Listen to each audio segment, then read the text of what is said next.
İlk 6 yaşında başladım spora. Yüzmeyle başladım. Ben yazları Çanakkale'de anneannemin yanına gidiyordum. Orada işte anneannemi, dedemi rahat bırakabilmek yanına, onlara biraz bulaşmamak için annem yüzmeye başlattı beni. Biraz da enerjimi ancak orada atabildiğimi fark edince bu şekilde devam ettik. Birkaç yıl yazları sadece yüzüyordum. Ondan sonra yüzme sevmeye başlayınca İstanbul'da da bir kulübe başladım. Yüzme kulübüne başladım.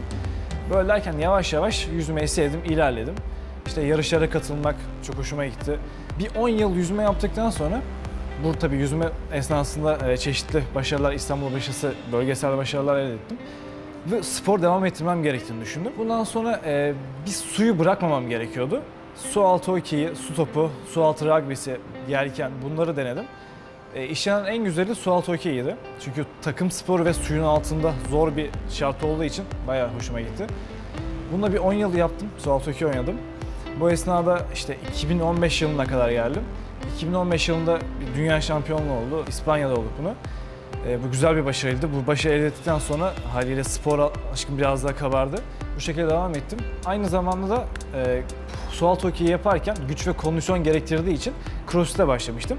CrossFit yaparken de amacım işte spora yardımcı olsun diye başladım aslında. Çünkü CrossFit'te gerçekten kondisyon ve güç odaklı çalışıyoruz. Bunu yaparken gerçekten çok daha etkili olduğunu, başarılı olduğunu fark edince daha çok belli anlarda değil, bütün sene boyunca devam ettim. CrossFit'e devam ederken de halter ve jimnastiği çok fazla alıştım, çok sevdiğimi fark ettim.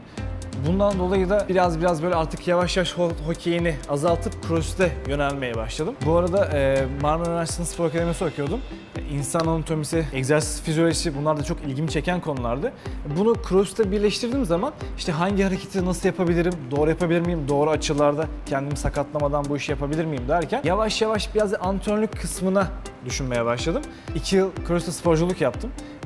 Yavaş yavaş insanlara işte yaptığı hatalar, yürürken yaptıkları yanlış ayak basımları, halter kaldırırkenki problemleri dikkat çektikten sonra bunu biraz antrenörlüğe taşımak istedim ve 4 yılda antrenörlük yaptım. Halen de devam ediyorum antrenörlük yapmaya. CrossFit'te beni ilgimi çeken şey aslında biraz daha yarışmacı olabilmek. Yani CrossFit yaparken zamana karşı yarışıyoruz, yanımızdakilerle yarışıyoruz, kendimizle yarışıyoruz. Bu benim ilgimi çok çekti. Bir de dünya geneline baktığınız zaman aslında çok büyük yarışmalar yapılıyor. Her ülke kendi içerisinde yarışmalar yapıyor. Türkiye'de yapılıyor, İstanbul'da yapılıyor.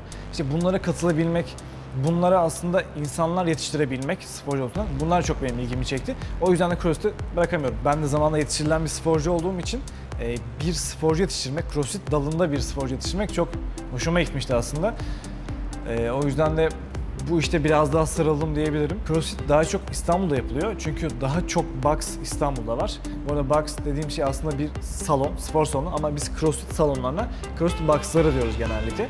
Bu da Amerika'dan bize gelen böyle senelerdir söylenen bir laf. Bundan sonraki hedefim de daha çok sporcu yetiştirebilmek aslında.